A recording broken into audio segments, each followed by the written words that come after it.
3. Halo Sobat Semanggi University.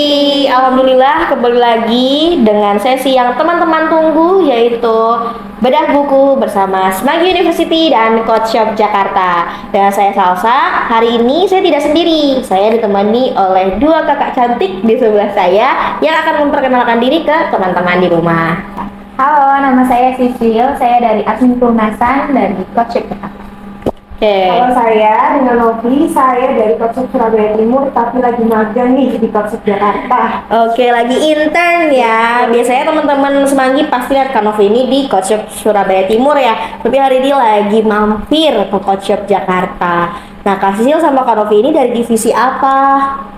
Aku dari divisi pelunasan Admin. Kalau Kak Novi? Kalau saya dari divisi sales. Oke, hari ini Kak Novi sama Kak Sisil mau berbagi sama teman-teman bab buku berapa? Buku judul apa, bab berapa? Oke, jadi kita kali ini mau bedah buku judulnya You Do You, karyanya Ko Felixandro Ruby. Kita mau bedah buku di bab 1.4 tentang How You Learn. Oke, buku You Do You, salah satu buku bestseller di kelas buku self improvement, yang dimana buku ini membahas bagaimana kita mengenali diri sendiri dan juga bisa meningkatkan potensi yang kita punya dengan mengenali diri kita. You Do You bagian 1.4 How You Learn ini ada salah satu eksperimen yang dilakukan oleh Kak Herman.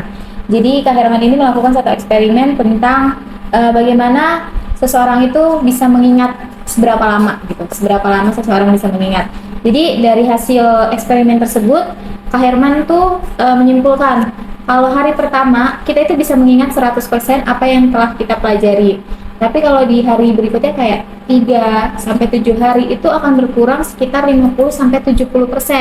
Bahkan nanti di hari ke-30 yang akan bersisa itu hanya 2-3% aja yang kita ingat. Nah, makanya Kak Herman ini menemukan solusi dari permasalahan tersebut.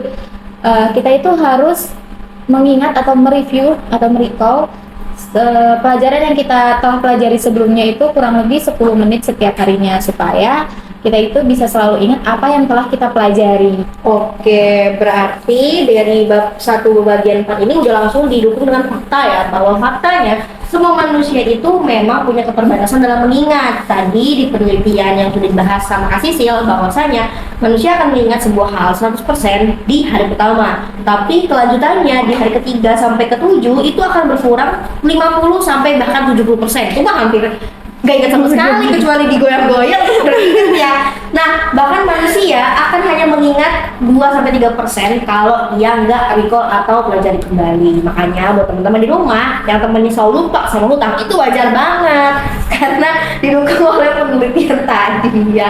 Oke, Kak Novi mau berbagi tentang apa dari bab 1 ini? Oke, tadi sudah dijelaskan oleh Mbak Sisil ya. Jadi bagaimana orang itu mengingat gitu kan. Akhirnya kalau semisal kita sadar nih kalau kita punya keterbatasan ingatan dan kita diharuskan untuk belajar bagaimana belajar untuk mengingat dan juga bagaimana belajar agar kita itu nggak gampang lupa. Jadi di sini mungkin lebih ke mencatat, mengulang dan mengingat dari apa yang telah kita pelajari sebelumnya. Nah, dari yang dari 3 poin tadi itu ada metode. Di sini metodenya disebutkan metode VARK. Itu VARK adalah singkatan dari visual, auditory, read atau write, dan juga kinestetik. Di situ saya jelaskan untuk satu persatunya ya. Untuk yang visual adalah bagaimana cara kita mempelajari secara visual atau kita bisa belajar dari mengenal gambar atau memvisualisasikan hal tersebut gitu. Jadi memang ada manusia yang memang dia bisa belajar tapi dengan cara melihat. Dengan cara kita harus ditunjukkan bagaimana caranya, seperti itu. Nah, untuk yang kedua di sini adalah auditory. Auditory lebih ke bagaimana kita belajar dengan cara diskusi atau kita bisa belajar dengan cara mengobrol. Jadi dari kita melakukan diskusi tersebut, kita bisa lebih banyak mempelajari hal baru atau hal yang ingin kita pelajari, seperti itu. Nah, untuk yang ketiga ada read and write. Ini biasanya yang sering banget mungkin ya orang-orang gunakan metodenya. Jadi di sini kita mempelajari dari kita membaca dan mengulang kembali atau menuliskan kembali apa yang telah kita baca. Mungkin resume ya kalau banyak kita tahu. Rangkuman gitu ya. Betul, merangkum gitu. Dan untuk yang terakhir yaitu kinestetik. Kinestetik di sini lebih ke kita harus meraba, kita harus mempraktekkan, kita harus menyentuh hal yang akan kita pelajari seperti itu. Jadi lebih ke apa ya, strukturnya atau bagaimana kita itu harus tahu. Seperti itu sih. Ada 4 metode itu tadi yang paling penting. Oke, lengkap banget ya. Bahkan tadi selain dari solusi, kita juga dikasih metode belajarnya. Karena penulis tuh tahu bahwasanya setiap orang itu punya cara belajar yang masing-masing. Nah, kalau Kak Sisil mau bahas apa lagi? Terakhir ya. Iya. Jadi aku mau nambahin aja dari bagian Mbak Novian tadi Betul. dijelaskan. Jadi kan memang kita metode belajar itu kan ada 4. Yang tadi dijelaskan ada FARK, yaitu visual, auditory, read atau write, sama yang terakhir kinestetik. Nah, kita itu harus bisa atau memahami bagaimana sih cara kita belajar. Jadi kita itu harus tahu kita itu lebih ke misalkan kinestetika atau lebih ke visual kah, supaya apa yang kita pelajari itu bisa terserap lebih banyak. Tuh, kalau misalkan kita salah belajar, misalkan contoh kita itu adalah tipe kal yang read, ternyata kita belajarnya itu visual. Nah, jadi yang kita dapat itu rangkumannya itu nggak sebanyak waktu kita belajar read. Gitu. Oke. Nah, sebelum closing dan kita brainstorm, ada quotes yang aku pengen banget kamu bacain karena menariknya aku lihat gitu ya. Coba, ada quotes dari si penulis nih ya teman-teman. Oke, jadi ini ada salah satu quotes dari Muhammad Hatta. Membaca tanpa merenungkan adalah bagaikan makan tanpa dicerna. Dalam ya. Langsung yang akan jadi cerna ya. Oke. Nah, waktunya ke sesi brainstorming. Nah, tadi cukup lengkap ya dibahas sama Kak Sisil sama Kak Novi, bahwasanya tadi ini dari hasil penelitian, terus juga dikasih solusinya apa, bahkan dikasih juga metode belajarnya. Nah, coba Kak Sisil dan Kak Novi, teman-teman udah hidup berapa tahun nih di dunia ini? Spill, Bu. Oh, gak boleh sih. Oh ya, umur itu gak boleh sih, itu rahasia negara. Oke, menurut kamu selama kamu belajar, sekolah, kerja, pasti terus belajar dong. Metode apa yang paling cocok dan melekat ala Sisil sama Kak Novi? Kalau aku read atau nulis. Oke, read atau menulis. Read atau menulis ya, bilingual ya. Read atau menulis maksudnya membaca dan juga menulis gitu ya. Nah, biasanya apa yang kamu coba dong kasih tahu? Siapa tahu kan teman-teman nggak paham ya. Seperti apa sih read dan menulis itu? Jadi kalau aku tipe kalau misalkan kita kayak baca sesuatu, ya aku harus nulis kayak rangkumannya itu apa. Jadi kalau suatu waktu nanti aku lupa, aku tinggal buka rangkuman itu lagi. Berarti kalau janji-janji manis sama cowok kamu tulis biar kamu nggak lupa ya? Enggak sih, karena Kayaknya itu sudah nggak pernah dibintang. dibenerin. Sudah dibintang, Bu, di Pakai fitur bintang.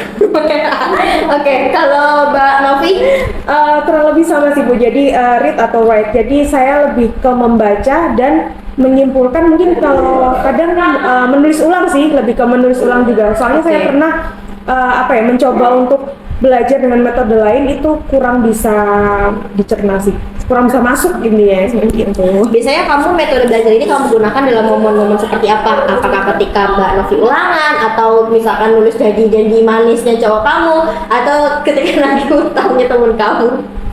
Kalau metode ini yang paling sederhana ya, Bu, yang paling udah pernah dilewatin beberapa kali nih dari ujiannya Semanggi University. Oke. Gitu. Jadi di ujian Semanggi University sendiri kan ada beberapa link atau untuk belajar lah. Itu ada yang podcast, ada dari YouTube, dan juga ada dari website untuk kita membaca dan mempelajari. Di situ saya pernah mencoba untuk membuka YouTube dan saya mendengarkan, saya malah ketiduran gitu. Malah jadi lagu Nina Bobo ya. Betul sekali.